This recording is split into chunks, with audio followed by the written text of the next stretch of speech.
Murders, fake encounters बहुत ही ज़्यादा हो गया। बस कल परसों ही एक महिला के साथ उस ढंग का एक घटना हो गया, तो वो दिन दहाड़े हो रहा है, वहाँ पे खुलेआम हो रहा है। और आदिवासी समाज को बिल्कुल अंदर से तहस नहस करने का एक तरीके का साजिश है।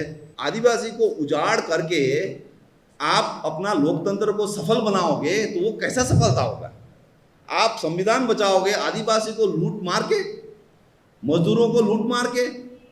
जिस लोक को बचाने के लिए आपने ये तंत्र बनाया, जिसको कहते हैं लोकतंत्र, उसका तंत्र ही उसी लोक को खा रहा है।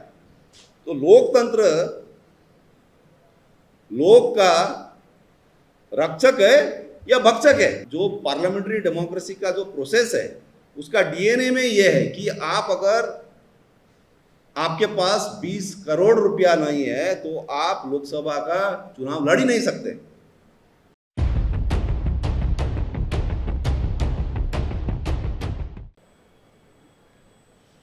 या आप रूलिंग पार्टी में नहीं है, अगर आपको मिला होता तो आप चुपचाप बैठते। अगर वो आपको उस तरफ नहीं जा रहे हैं तो आपको ये सवाल उठाना पड़ेगा कि ये लूट का पैसा आया कहां से। तो साथियों, जाहिर से बात है, जब हम इस टाइप का सवाल उठाते हैं कॉर्पोरेटाइजेशन और सैन्यकरण का, तो हम जो अभी का जो सामाजिक प्रणाली है, अभी का जो भारत में जिसको डेमोक्रेसी कहते हैं, पार्लियामेंट्री डेमोक्रेसी कहते हैं, है ना, उसी पे हम लोग सवाल उठा रहे हैं कि अगर ये लोकतंत्र जो है इसको चलाने के लिए आदिवासियों को बेघर करना है, आपको ये लूट का पैसा, जो पैसे से आपका पूरा इलेक्टोरल प्रोसेस चल रहा है, अगर इलेक्टोरल प्रोसेस चलाने में, ये लोकतंत्र चलाने में अगर इस टाइप का लूट उसके डीएनए में ही है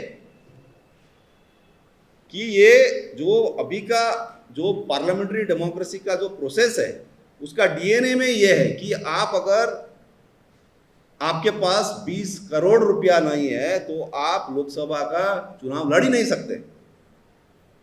तो आप 20 करोड़ 40 करोड़ बोलते हैं, आंध्र प्रदेश में तो 100 करोड़ चाहिए। अभी लोकसभा इलेक्शन आ रहा है, देखिए। तो वो अगर संविधान में लिखा हुआ है कि कोई भी इतने साल का अगर उम्र का आदमी है और कोई क्रिमिनल रिकॉर्ड नहीं है तो कोई भी लोकसभा के चुनाव में कॉन्टेस्ट कर सकता है। हर नागरिक को अधिकार है, ये तो संविधान में इक्वलिटी दिया है, समता का ये इसमें है। लेकिन आपको पता है हकीकत में आपको कम से कम 100 करोड़ रुपया चाहिए लड़ने के लिए। तो अगर लोकतंत्र ये हो गया है हाल, यानी कि जो बोलते हैं ना, रक्षक ही भक्षक हो गया। जिस लोक को बचाने के लिए आपने ये तंत्र बनाया, जिसको कहते हैं लोकतंत्र, उसका तंत्र ही उसी लोक को खा रहा है। तो लोकतंत्र लोक का रक्षक है या भक्षक है, ये वहां पे उस मुकाम पे पहुंचा हुआ है। यानी कि कुछ गंभीर सवाल हैं। सिर्फ ये जब हम आदिवासी का सवाल उठा रहे हैं, यानी कि सिर्फ आदिवासी का सवाल नहीं है ये पूरा भारत का जो हमारा लोकतांत्रिक प्रणाली जो है, सेफ डेमोक्रेसी बोलते हैं हमारे साथी लोग, सेफ कॉन्स्टिट्यूशन बोलते हैं, संविधान बचाना है, हम भी कहते हैं संविधान बचाना। लेकिन संविधान को कैसे बचाओगे? सिर्फ अच्छा कोर्ट में जजमेंट पास हो जाए ताकि हमारे केजरीवाल छूट के घर में आ जाए, है ना, तो फिर हमारा लोकतंत्र बच जाएगा? इलेक्शन कमीशन में जो उसमें प्रधानमंत्री रहते हैं, लीडर ऑफ अपोजिशन रहते हैं, और उनको चीफ जस्टिस ऑफ इंडिया को भी रखना था। जो इलेक्शन कमीशन का जो गठन है उसमें, तो उसमें उन्होंने चीफ जस्टिस को हटा दिया। तो हम मांग कर रहे हैं कि चीफ जस्टिस को भी रखना चाहिए। ये मोदी सरकार कैसा है, तानाशाही सरकार, इसने हटा दिया चीफ जस्टिस ऑफ इंडिया को। चीफ जस्टिस ऑफ इंडिया को रखो, ये हम सपोर्ट करते हैं, हम फोरम से डिमांड करते हैं कि चीफ जस्टिस को होना रखना चाहिए वहां पे। लेकिन क्या उसी से ही पूरा बच जाएगा संविधान, लोकतंत्र? आज केजरीवाल को मैं सुबह व्हाट्सएप खोल रहा था, मैं हिमांशु जी को बता रहा था कि देखिए साथी लोग इतना सारा स्टेटमेंट्स निकाले, हमारे बहुत ही क्रांतिकारी संगठन से आया है कि भाई केजरीवाल को जो जेल में डाला है ये फांसीबाद का संकेत है। बिल्कुल है फांसीबाद का संकेत। और आज का जो सत्ता में बैठे हुए लोगों का मनसा है हमें अच्छे से पता है, क्योंकि अगर सबसे किसी ने भुगता है तो हम लोगों ने भुगता है। वो हमारे साथी जेल में है, और हमारे साथी जिस ढंग से केजरीवाल जेल में उस ढंग से नहीं है। वो यूएपीए टेरर चार्जेस पे उनको अंदर किया है, टेरर चार्जेस, और बिल्कुल ही फेक टेरर चार्जेस में हमारे लोगों को अंदर किया है। तो आज का सत्ता क्या है, हम भुगत रहे हैं उसको, हम जान रहे हैं, क्योंकि हम अनुभव कर रहे हैं उसको, फर्स्ट हैंड अनुभव कर रहे हैं। हम फर्स्ट लाइन ऑफ डिफेंस है, हम फ्रंट में रह के लड़ रहे हैं, हम पीछे से नहीं लड़ रहे हैं। फिर भी हम ये सवाल करना चाहते हैं फोरम के तरफ से कि जो जहां से ये लूट शुरू हुआ है वहां पे आप अगर चीजों को एड्रेस नहीं करोगे तो ये आदिवासी इलाका, जैसे कि किसी ने कहा, ये चुनावी प्रक्रिया का एटीएम बन के रह जाएगा। आपको फंडिंग करना है इलेक्शंस कोई भी पॉलिटिकल पार्टी को, तो बस माइनिंग बेल्ट से पैसा आएगा। माइनिंग बेल्ट में कौन है, आदिवासी। यानी कि आदिवासी को उजाड़ करके आप अपना लोकतंत्र को सफल बनाओगे तो वो कैसा सफलता होगा। आप संविधान बचाओगे आदिवासी को लूट मार के, मजदूरों को लूट मार के, किसानों को लूट मार के आप संविधान बचाओगे, ये नहीं होगा। तो जैसे किसान आज WTO का बात कर रहे हैं, जब यूपीए का सरकार था उस टाइम भी यही डिमांड था किसान आंदोलन का कि WTO से आप बाहर आओ, और वो डिमांड आज भी बरकरार है, क्योंकि सत्ता का जो चरित्र है वो बदला नहीं है। तो इन सब मुद्दों के लेके हम लोग यहाँ पे बैठे हुए हैं, और हमारे साथ बस्तर से साथी लोग आए हैं। आपको पता है बस्तर में संघर्ष चल रहे हैं, जन आंदोलन चल रहे हैं, और जैसे किसान आंदोलन यहाँ चला काफ़ी दिन, 18 महीना शायद बैठे थे, उसी ढंग से बस्तर में बेचाघाट, सिलगेर, आमदोई, जगह जगह वहाँ पे लंबा दिन से, महीनों से जगह में, एक ही जगह में बैठ के लोग आंदोलन कर रहे हैं। उसमें महिलाएं हैं, बच्चे हैं, उसमें आदिवासी भाई लोग हैं। तो वो जो आंदोलन जो चल रहा है वो बिल्कुल ही डेमोक्रेटिक आंदोलन है। आप भी जा सकते हैं, कोई भी जा सकते हैं। हम लोग तो टीम बना के गए, खासकर हम लोग का जो पहला जो हम लोगों ने वहाँ विजिट किया था वो सिलगेर में किया था, और सिलगेर का आंदोलन के बारे में हमारे यहाँ साथी लोग बैठे हुए हैं। मैं चाहता हूँ कि आप लोग जो यहाँ दिल्ली से हैं, हमारे जो आदिवासी भाई लोग आए हैं, बहुत मुश्किल है वहाँ से आना, इनको यहाँ आना आसान नहीं है। ऐसा नहीं कि आप सीधा जाके ट्रेन में चढ़ जाएँ जैसे हम लोग कर सकते हैं दिल्ली में। वहाँ पे उनको जब वो गांव से निकलते ही वो पूछते हैं कोई वहाँ पे कि भाई क्यों जा रहा है, कहाँ जा रहा है, नहीं जाना अलाउ नहीं है। एक तरीका टेरर वहाँ पे है, एक टेरर रेजिम जिसको फांसीवाद बोलते हैं ना आप, ये फांसीवाद बहुत सालों से झेल रहे हैं। तो ये साथी लोग आए हैं, तो मैं तो चाहता हूँ कि हम लोगों को इनको सुनना चाहिए ज़्यादा से ज़्यादा। लेकिन मैं इतना बता दूं कि हम लोगों ने सिलगेर पे रिपोर्ट निकाला। मैं चाहता हूं कि वो रिपोर्ट का कॉपीज़ आप लोग भी लें और आप लोग भी उसको पढ़ें। और ऐसा जगह जगह ये सब आंदोलन चल रहा है, और आंदोलन आदिवासी भाई बहन खुद चला रहे हैं, वो खुद उसको संचालन करते हैं, और वो महीनों से वहाँ धरने में बैठे हुए हैं। अभी जो हुआ है आपका कांग्रेस का जो सरकार था उससे अभी बीजेपी का सरकार हुआ है, जैसे आपको पता है। और अभी वहाँ पे रेप, मर्डर्स, फेक एनकाउंटर्स बहुत ही ज़्यादा हो गया। बस कल परसों ही एक महिला के साथ उस ढंग का एक घटना हो गया। तो वो दिन दहाड़े हो रहा है, वहाँ पे खुलेआम हो रहा है, और आदिवासी समाज को बिल्कुल अंदर से तहस नहस करने का एक तरीके का साजिश है। मैं एक बात कह के यहाँ अपना बात ख़त्म करता हूँ। मैं अभी देख रहा था भारत का जो, चूँकि यहाँ बहुत सारे स्टूडेंट्स भी हैं हमारे, भारत का संविधान जब बना, वो संविधान सभा के अंदर में एक आदिवासी एक रिप्रेजेंटेटिव थे जिसका नाम था जयपाल सिंह मुंडा।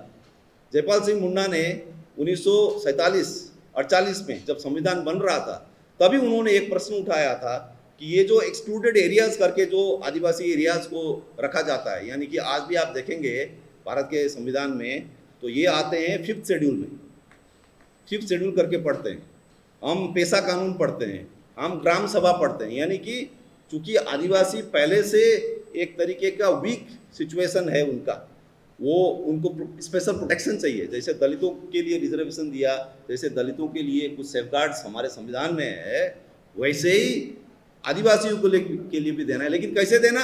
एक्सक्लूडेड एरियाज करके। कैसे देना? 5th शेड्यूल करके। तो 5th शेड्यूल करके जो इन्होंने किया, उसका विरोध जयपाल सिंह मुंडा ने तभी किया था कि आप उसको एक जू होता है ना, चिड़ियाघर या रिजर्व फॉरेस्ट, उस ढंग से आप जानवरों को जैसे आप ऐसा करके रखते हैं, उनको यानी कि मेन स्ट्रीम पॉलिटिकल प्रोसेस में नहीं आने देते हैं, और आप उनको फिर उनके साथ आप कुछ भी करें, उनका कोई पॉलिटिकल रिप्रेजेंटेशन नहीं है। तो इसलिए आप देखिएगा, जैसे दलित आंदोलन से अंबेडकर निकले, आदिवासी आंदोलन से उस ढंग से एक कोई ऑल इंडिया लेवल पे कोई एक लीडर नहीं निकला, जिसके चलते राष्ट्रीय लेवल पे, कॉन्स्टिट्यूशन संविधान के लेवल पे आदिवासी का जो राइट्स होना वो अभी तक नहीं हुआ है। तो जयपाल सिंह मुंडा ये संविधान सभा में उन्होंने ये सब प्रश्न उठाए थे, और उन्होंने बोला था कि आदिवासी तो इस देश का मूलवासी है, क्योंकि माइनॉरिटी करके इनको कैटेगराइज कर दिया था। तो अगर मूलवासी है, यानी कि एबोरिजिनल्स कहते हैं, इंडिजिनस कहते हैं, यूनाइटेड नेशंस में इंडिजिनस का एक स्पेशल कैटेगरी है और स्पेशल प्रोटेक्शन होता है इंडिजिनस पीपल का। यानी कि यूनाइटेड नेशंस तो नेशंस का एक फोरम है, दुनिया में जितना भी देश है, लेकिन जो देश नहीं बन पाया, जो आदिवासी लोग हैं उनका अपना देश सत्ता में नहीं आ पाए, उनका इंडिजिनस नेशंस, इंडिजिनस पीपल्स का अलग एक फोरम होता है, और उनको इवन यूनाइटेड नेशंस इस चीज को रिकॉग्नाइज कर रहा है कि इंडिजिनस पीपल का स्पेशल प्रोटेक्शन होना चाहिए। लेकिन इंडिया ने आज तक वहां एडमिट नहीं किया कि हमारे देश में इतना आदिवासी है। ये आप सोचिए कि आज तक officially India has not recognised the existence of the Adivasi people as indigenous people in any international forum. तो इसलिए अगर हम बोल रहे हैं कि यहाँ ऑपरेशन समाधान हो रहा है, ऑपरेशन समाधान प्रहार हो रहा है, ऑपरेशन ग्रीन हंट हो रहा है, जिसके चलते एक तरीके का एक्सटेंडेड जेनोसाइड हो रहा है, नरसंहार हो रहा है आदिवासियों का, तो ये तो एक ऐसा चीज है जैसे गाजा में हो रहा है, गाजा पट्टी में जो हो रहा है वो इजराइल का इंटरनल अफेयर्स नहीं है। इजराइल ये नहीं कह सकता है कि ये हमारा देश का अंदर का बात है, कोई बाकी कोई देश सवाल नहीं उठा सकते, हम फिलिस्तीनियों को जितना भी हम मारेंगे, कोई किसी का अधिकार नहीं है हमको कुछ बोलने का, ऐसा नहीं हो सकता है ना, क्योंकि वो इंटरनेशनल मुद्दा बन जाता है। जब आप जेनोसाइड करते हैं, कोई राष्ट्र अपना जनता के ऊपर जब नरसंहार करता है, तो पड़ोसी राष्ट्र, यूनाइटेड नेशंस, सब ये सवाल उठा सकता है। लेकिन इंडिया ने क्या किया है, आज तक इंडिजिनस पीपल हमारे पास है as indigenous a category, as a legal category, वो रिकॉग्नाइज ही नहीं किया है। तो इसलिए जब ये नरसंहार हो रहा है, ऑपरेशन समाधान प्रहार चलाया जा रहा है, वहाँ पे एरियल बॉम्बिंग हो रहा है, आदिवासियों के ऊपर हवाई हमला हो रहा है, तो भी ये आज तक इस मुद्दे को अंतर्राष्ट्रीयकरण हम क्यों नहीं कर पा रहे हैं? चूंकि उसका one of the main points क्या है कि भारत ने अभी तक ये स्वीकारा नहीं है दुनिया के सामने में कि हाँ, हमारे पास इतने बड़े तादाद में हमारे पास आदिवासी लोग हैं। तो हर जो इंटरनेशनल एग्रीमेंट्स है उसमें से ये छूट रहा है। देखिए अब इजराइल के ऊपर कितना दबाव है कि आप वो बमबारी रोको गाजा में, है कि नहीं?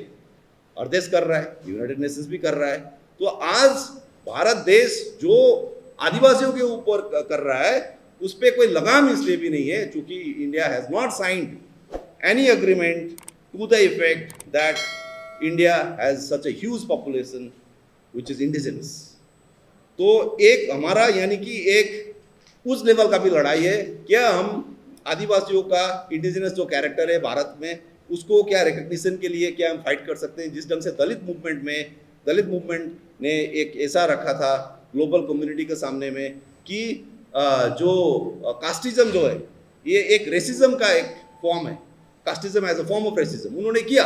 लेकिन आज तक हम ये नहीं कर पाए कि Adivasi are indigenous people with in the Indian nation, इसको इंटरनेशनली हम लोगों को फोकस में लाना चाहिए और इस इशू को इंटरनेशनलाइज भी करना चाहिए। इसी बात से मैं अपना वक्तव्य खत्म करता हूँ। धन्यवाद।